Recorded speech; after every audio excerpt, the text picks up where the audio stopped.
There's one memory that makes me laugh now. It was the year that one of our kids saved Christmas. That's kind of how I refer to it. And she and I were coming home at the end of the school day. Nobody else was home at the time. We had a very large Christmas tree in our living room, and we walk into the house from the garage. And as we're walking into the house from the garage, the large Christmas tree begins to tip. I don't know what made it tip at that particular moment, but it started to tip over. And this was a massive Christmas tree, 13 feet, I think, and it was tipping over. And my daughter went and saved it. She got in the way of this tree and saved it. She saved Christmas, saved the tree. If that would have come crashing down, it would have been a big old mess. But she held it for long enough that we were able to get it stabilized, and it was all good. But it makes me laugh now thinking about my daughter there holding the tree. She was pretty tiny at the time, holding this big massive tree that was probably 3 times her size at the time. But it's a good memory. Psalm 37 says that there's something that God laughs at. He laughs at the wicked. And I'm going to apply that really broadly. And so there are wicked people. There are people who are looking to do us harm, and maybe people who have done us harm. But there's also a wicked world in which we're living. It's just broken, beyond broken. God laughs at it. It's if like we look at the things that hurt us, that harm us, and we think it's impossible that I'm ever going to get past this or get over it, but God laughs at it. Makes me think of in the Old Testament with Abraham and his wife Sarah. Of course, you might know they were an elderly couple who were hoping for one child, and God promised them in their old age that they were gonna have a son, a very significant son. And when Abraham heard the news from God and told, well, Sarah was listening, and she laughed. And then the Lord asked, why did Sarah laugh? Is anything impossible for God? Is anything too difficult for God? And a short time later, he proved, no, even a 90-year-old woman can give birth to a healthy baby boy. Even someone 9 decades into their existence can still get pregnant and carry full term and give birth to another human being. Nothing's impossible with God. But then one day, God told Abraham to do something significant with that child. It was a test. He told him to take that child, Isaac, whose name means laughter.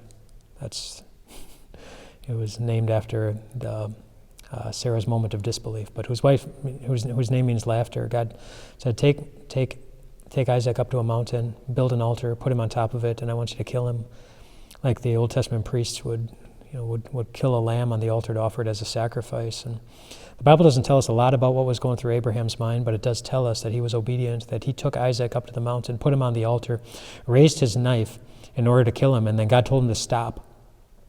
And he said, Now I know that you love me. Now I know that you trust me.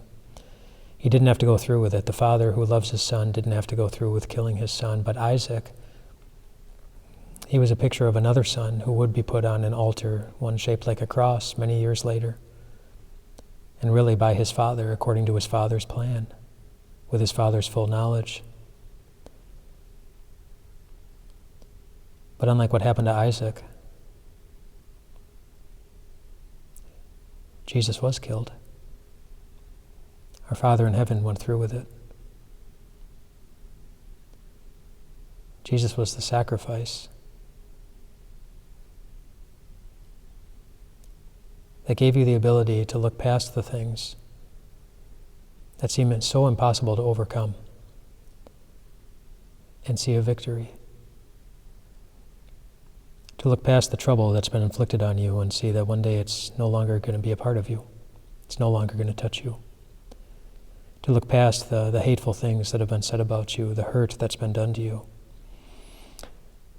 and see a day when you don't feel it, it doesn't own you.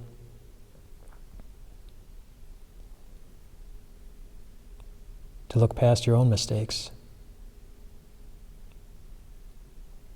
the trouble that you've created, the relationships that you've broken. And see, on a cross, on a hill, you're forgiven. You're forgiven. It feels a little bit wrong to say it this way, but it's still accurate. That enemy of yours, that wicked thing, you get to laugh at it. It doesn't own you. It doesn't hold you. It doesn't define you. In Jesus, it's been separated from you. You get to laugh at it. It has no impact whatsoever anymore on your existence. Your home is with God. It's been prepared for you. Nothing and no one, no mistake, no sin, no past, no thing can take that away from you.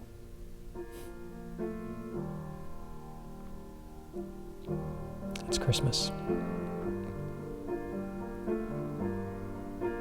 Jesus saves. Christmas. And every other day too. It's good news. And God gives it to you. Rest well tonight, my friends.